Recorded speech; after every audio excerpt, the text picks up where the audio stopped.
Seguramente habrá gente que estará pensando a los mexicanos, ¿qué demonios nos importa lo que pasa al otro lado del mundo? ¿Cómo diablo lo que pasa en Israel podría perjudicar a México? Pero ahora, para responder esta pregunta no recurriré a teorías o especulaciones, sino que recurriré a contarles cómo ya ocurrió, cómo en el pasado una guerra en Oriente repercutió en la economía mexicana a un nivel brutal. Ya hablamos de cómo este ataque se produjo 50 años después del estallido de la guerra del Yom Kippur, pues fue esta guerra misma el aleteo de mariposa que revolvió la economía mexicana. Tras la victoria de Israel contra Egipto y Siria en dicha contienda, los países árabes, los principales productores de petróleo del mundo, molestos por el apoyo de Estados Unidos y las potencias occidentales, en especial también Europa, anunciaron una dura represalia contra ellos, y esta fue un embargo petrolero. Los países árabes no le venderían a dichos países, por lo que la oferta de crudo comenzó a bajar, la demanda y el precio se disparó. Así que Estados Unidos y los países europeos tuvieron que buscar nuevos proveedores de zumo de dinosaurio. Y en México, desde que andaba en campaña, José López Portillo fue informado por Díaz Serrano de que había evidencia que en el mar había reservas gigantescas de crudo.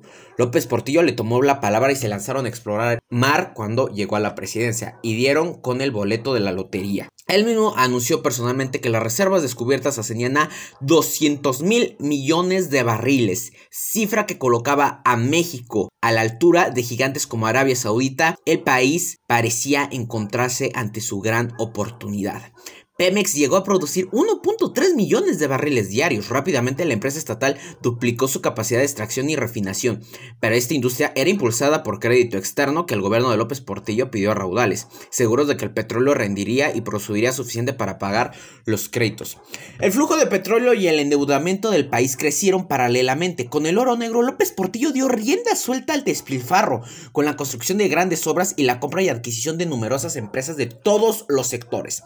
Jesús Silva Herzog llegó a declarar que el gobierno mexicano adquirió demasiadas empresas, tantas que incluso llegó a tener un cabaret, pero ese cabaret era el único cabaret en el mundo que en lugar de ganar perdía dinero. Todo este crecimiento y desarrollo se sustentaba en un único ladrillo, el petróleo, y esto, como era de esperarse, no duró para siempre. En 1981 los países árabes terminaron por completo su embargo, lo que produjo una caída del precio del barril de crudo. México lo vendía a $36 y ellos lo empezaron a cotizar en 32. Díaz Serrano decidió ajustar el precio, pero López Portillo, encolerizado, se negó. Reprendió a Jorge Díaz Serrano, destituyéndolo como director de Pemex, y lo envió prácticamente al exilio como embajador a la Unión Soviética, y ordenó no solo bajar el precio, sino subir $2 el precio del barril, y amenazó a los clientes con que México no les volvería a vender crudo si no le compraban ahora. Obviamente dichas advertencias fueron en vano. Los compradores se fueron y México dejó de recibir dinero, pero el gobierno de López Portillo siguió gastando a raudales, negándose a ajustar el gasto. México sufrió una salida de capitales descomunal, la pérdida de confianza en la moneda mexicana con un tipo de cambio insostenible, hasta que en 1982 hubo que devaluar, con la divisa mexicana superando los 50 pesos por dólar. México se había sacado la lotería, pero gracias a un pésimo mandatario dicha riqueza fue administrada hasta el descalabro y la ruina total. Si eso ocurriera ahora sería peor, sobre todo para los países europeos, porque en 1973 no se habían privado del crudo y recursos rusos, como ahora. Así que ahora mirarán con más interés a otros lados, si no quieren congelarse. La historia de 1973 podría repetirse enormemente. Esperemos que ahora el presidente López Obrador y la próxima presidenta sepan administrarlo.